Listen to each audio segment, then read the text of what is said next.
मीरपुर माथेरो शहर में 1.25 साल अॻु गोलियूं हणी क़तल कयल डिस्ट्रिक्ट काउंसिल जे मेंबर ऐं छजन बिरादरी जे चङे मुड़ुस हाजी मुमताज़ छजन जे कातलनि जी गिरफ़्तारी लाइ सभई माण्हुनि पारां बाईपास ईदगाह रोड खां भिटाई चौक ताईं रैली कढी धरणो हयो वियो ऐं एसएसपी घोटकी समेत घोटकी पुलिस ऐं कातलनि ख़िलाफ़ विछती नारेबाज़ी कई वई। इन मौक़े ते छजन बिरादरी सां गॾु JUI पाकिस्तान तहरीक इंसाफ़ ऐं पीपी शहीद भुट्टो ॿियनि सियासी समाजी तंज़ीमुनि जे कारकुननि पिणु रैली में शिरकत कई। मक़तूल भाउ हाजी गुल मोहम्मद छजन, अब्दुल जब्बार छजन, अब्दुल गफ़ार चाचड़, कादरी चनड़, निसार भोजदार ॿिनि ॻाल्हाईंदे चयो त 1.25 साल अॻु गोलियूं हणी हाजी मुमताज़ छजन खे क़तल कयो पर पुलिस हिन वक़्त ताईं संदसि कातलनि खे गिरफ़्तार करण लाइ तयार न आहे। हुननि मुतालबो कयो त फौरी तौर ते कातलनि खे गिरफ़्तार करे साणनि इंसाफ़ कयो वञे। 15 महीनों शुरू आहे, कोई इंतजामिया कुछ नथी करे।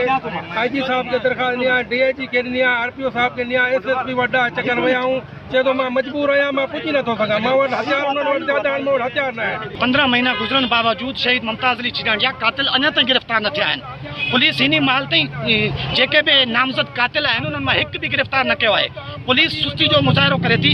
SSP घोटकी हिन महिल ताईं हिकिड़ो कातिल बि गिरफ़्तार न कयो आहे। अञा ताईं हिकु बि कातिल गिरफ़्तार न थियो आहे। असीं मुतालबो कयूं था सिंध हुकूमत खां, CM सिंध खां, IG सिंध खां ऐं SSP घोटकी खां पुरअमन तरीक़े सां असां एहतजाज कयो। असां अॻियां एहतजाज जो दायरो असांजो वधायो वेंदो, छो जो असांखे इंसाफ़ हिन महिल ताईं न मिलियो आहे। 15 महीना गुज़रण बावजूद अञा ताईं कातिल को बि गिरफ़्तार न थी सघियो आहे।